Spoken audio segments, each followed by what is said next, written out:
नमस्कार बच्चों। श्री मंगल शिक्षण समिति मंगला विद्या मंदिर की हिंदी शिक्षकी श्रीमती अश्विनी। बच्चों, पिछले कक्षा में चेरापूंजी का पहाड़ों के बारे में और वहाँ की संस्कृति, संप्रदाय, माहिती बाजार के बारे में जानकारी प्राप्त कर चुके हैं। इसके साथ साथ गुवाहाटी में रहने वाले प्रमुख संप्रदाय मातृसत्ता तत्व के बारे में विस्तार रूप से जानकारी प्राप्त कर चुके हैं। आगे की कहानी इस प्रकार है। पहले आप अपना पुस्तक निकालिए। निकाल दिया ना बच्चों? तो पेज नंबर 41 निकालिए। यहाँ पर शब्दार्थ दी हूँ, ध्यान दीजिए। अभी अगला विभाग शुरू करेंगे। देखो, कुछ आगे बढ़कर संगमा ने जीप रुकवा दी। हम सभी नीचे उतर गए। संगमा के साथ कितने मित्र थे? 3 मित्र थे। वो सभी नीचे उतर गए। सामने दिखाई पड़ रहा है नोह शिकी तिकियांग प्रपात, जो मासमाई प्रपात के नाम से लोकप्रिय है। नोह शंग तिकियांग प्रपात मतलब क्या है? क्या कहते हैं प्रपात को? जलपात। तो उसे क्या कहते हैं? मासमाही प्रपात नाम से लोकप्रिय है, यानी कि सबको जानते हैं। जैसे जोग जलपात कहकर संबोधित करते हैं ना, वह प्रपात कहते हैं। ऊंचे पहाड़ से सैकड़ों फुट नीचे पानी लगातार बेरोक टोक गिर रहा है, यानी कि एकदम से कोई वहां पर बीच में रुका भी नहीं, एकदम से पानी ऊपर से नीचे गिर रहा है। वहाँ देखिए, सामने रहा बांग्लादेश। संगमा के साथियों में से एक कहता है, अभी अभी जब जीप से उतरे थे, हल्की धूप थी। हल्की यानी कि थोड़ा सा धूप थी, और अभी क्षण भर बाद ही बादल गिरे, यानी कि पूरी तरीके से बादल, यानी कि बारिश आने से पूर्व कैसे बादल वहाँ पर उमड़ते घुमड़ते हैं ना, वैसे बादल बन गए। हल्की हल्की वर्ष होने लगी। हल्की हल्की यानी कि छोटी छोटी बूंद वहां पर गिरने लगे आसमान से। मैं संगमा के आगे अपना पुराना सवाल दोहराता हूँ मतलब यानी कि फिर से वो पूछता है, क्या साल भर यहाँ वर्ष होती रहती है? साल भर, पूरे साल भर वर्ष होती ही रहती है? संगमा हंसते हुए कहते हैं, पंत साहब, यह चेरापूंजी है। यह चेरापूंजी है। यह वर्ष भर क्या होती रहती है बच्चों? वर्ष होता ही रहता है। हाँ, ख्याल आया, यानी कि मुझे अभी याद आया, आपने पहले भी बोला था, यह चेरापूंजी है। समुद्र की सतह से कोई 1300 मीटर ऊपर, जो विश्व में सबसे अधिक वर्ष वाले स्थान के लिए प्रसिद्ध है। बच्चों, इस वाक्य को आप रेखांकित कीजिए, अर्थात अंडरलाइन कीजिए उसको।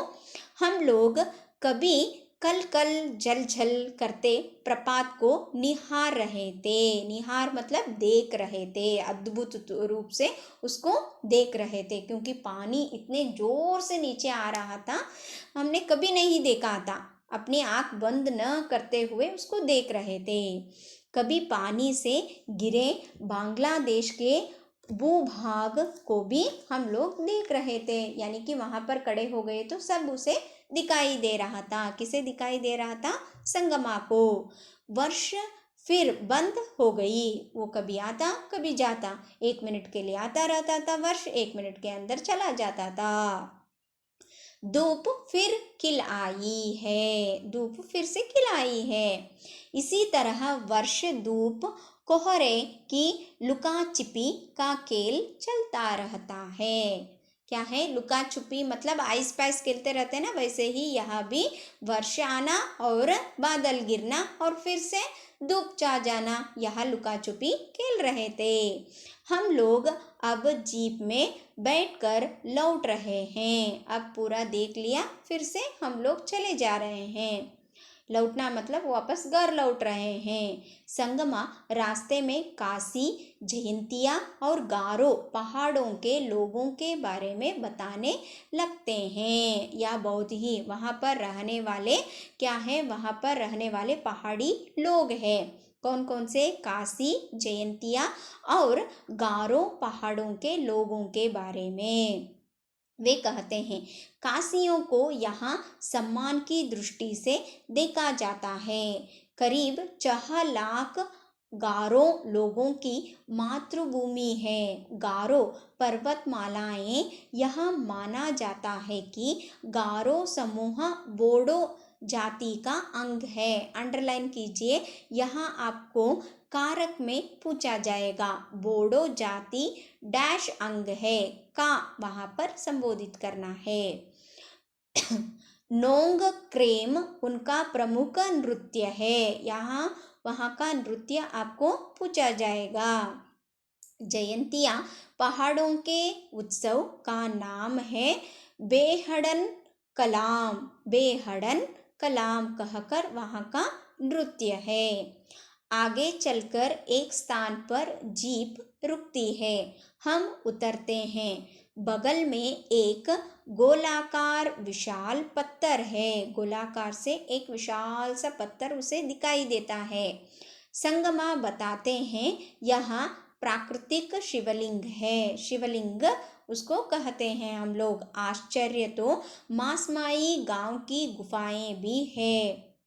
गुफाएं इतनी अंधेरी हैं कि मसाल यानी टार्च जलाए बिना उनमें प्रवेश नहीं कर सकते, क्योंकि पूरा अंधेरा है। जाने से पूर्व हमें टार्च या मसाला लगाकर वहां पर प्रवेश करना चाहिए। संगमा का एक साथी कहता है हमने मसाले जला ली है। और मसाले का अर्थ क्या है? वो एक डंडा रहता है, उसके ऊपर तेल डालकर आग लगाते ना, उसे मसाले कहते हैं हम लोग। खाना पकाने वाला मसाला नहीं, वो डंडा रहता है, उसके ऊपर कपड़ा लपेटे रहते हैं, उसके ऊपर तेल डालते हैं और उसके ऊपर आग लगाते हैं। उसके क्या कहते हैं हम लोग? मसाले।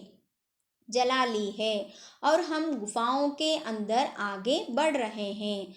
अगल बगल ऊपर नीचे पत्थर, सदियों से ये गुफाएं इसी तरह है और दूर बहुत दूर तक चली गई है। ये लोग कुछ दूर जाकर लौट पड़ते हैं। बहुत ही अंदर था, इसीलिए थोड़ा दूर चलकर वापस चले आए, जैसे आश्चर्य लोक से लौट रहे हैं, क्योंकि यह सभी उनको आश्चर्यजनक ही था। इतना सारा बारिश और प्रपात, जलप्रपात, इतना जलप्रपात कि एकदम से गिर रहे हैं पानी, देखकर संगमा को बहुत ही आश्चर्य हो गया। समझ में आ गया ना बच्चों? पाठ बहुत ही सुंदर है। इस पाठ को आपको लिखना है और एक बार पढ़ना भी है, क्योंकि शब्द थोड़ा कठिन है। एक बार पाठ आप लोग लिखेंगे तो अच्छे से याद रहेगा और शब्द पर भी ध्यान देना है। समझ में आ गए ना पाठ? तो इस पाठ में आए हुए कुछ प्रश्नोत्तर दी हूँ, ध्यान दीजिए। चेरापूंजी का विशेषता क्या है? चेरापूंजी समुद्र की स्तर कोई 1300 मीटर ऊपर में है। यह विश्व में सबसे अधिक वर्ष वाले स्थान के लिए प्रसिद्ध है। मासमाई गांव की गुफाएं कैसी है? मासमाई गुफाएं इतनी अंधेरी है कि मसाल या टार्च जलाए बिना उनमें प्रवेश नहीं कर सकते। सरल है ना? तो याद रखिए, जोड़कर लिखिए। चेरापूंजी की सड़कें कोहरे से घिरे हुए हैं। तमाम दुकानों पर स्त्रियां सौदा करती है। चेरापूंजी में साल भर वर्ष होती रहती है। नोंगक्रेम काशी लोगों का प्रमुख नृत्य। बेहड़न कलाम जयंतिया पहाड़ों का उत्साह यहाँ पर कहा जाता है। समझ में आ गए ना बच्चों? तो इसी तरह यहाँ पर मैं व्याकरण विभाग दी हूँ। विलोम शब्द लिखिए। रोक टोक, बेक टोक, ईमान बेईमान, वफा बेवफा, ताजा बेताज, काबू बेकाबू, रहम बेरहम, कसूर बेकसूर, शाक बेशाक और सहार बेसहारा करके यहाँ है। अनुरूपतः लिखिए कर्नाटक बेंगलुरु, मेघालय शिलांग, राजस्थान रेत का प्रदेश, मेघालय वर्ष का प्रदेश, मणिपुर इम्फाल, बांग्लादेश ढाका, नोक्रेम नृत्य बेहड़न कलाम उत्सव का नाम है। समझ में आ गए ना बच्चों। इसी तरह यहाँ पर संधि दिया है व्याकरण विभाग के। मैंने संधि का प्रकार आपको पिछले कक्षा में बताया था। अभी यहाँ पर दीर्घ संधि का विस्तार में दी हूँ। जब स्वर्ण स्वर मिलकर उसी वर्ण की दीर्घ स्वर बनता है उसे हम लोग क्या कहते हैं? दीर्घ संधि कहते हैं। स्वर आने के बाद फिर से स्वर आ गए तो वो विच्छेद किया हुआ स्वर को जोड़न करते समय दीर्घ रूप का स्वर आ गया तो उसे हम लोग क्या कहते हैं? दीर्घ स्वर कहते हैं। समयाभाव, देखो विच्छेद इस प्रकार से हुआ है, समय और अभाव, समयाभाव। पूर्व पद का अंतिम अक्षर य है, उसका य व्यंजन का क्या होता है? स्वर अ होता है। उत्तर पद का पहला अक्षर अ आया हुआ है, अ वहाँ पर लिखा है। यहाँ पर जोड़न करते समय समय या भाव या वहाँ पर आ मात्रा आया हुआ है। समझ में आ गया ना। तो इसी तरह मैंने अगला दिया है परीक्षा रजनीश विद्यालय। यहाँ पर विंगडन भी दिया है, ध्यान पूर्वक विंगडन कीजिए और यहाँ आपको क्लास वर्क में लिखना भी है। समझ में आ गए ना बच्चों क्या है करके। तो इसी तरह मैंने यहाँ पर गृह कार्य दिया है। यह गृह कार्य आपको क्लास वर्क में लिखना है। एक वाक्य में उत्तर लिखिए और वाक्यों में प्रयोग कीजिए।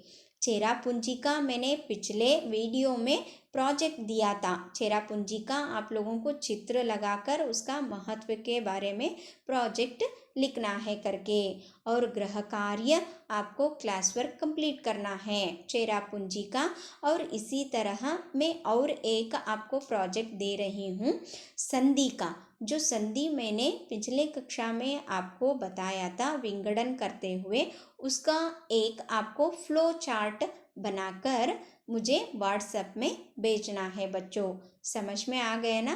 प्रोजेक्ट के लिए आपको अंक रहता है।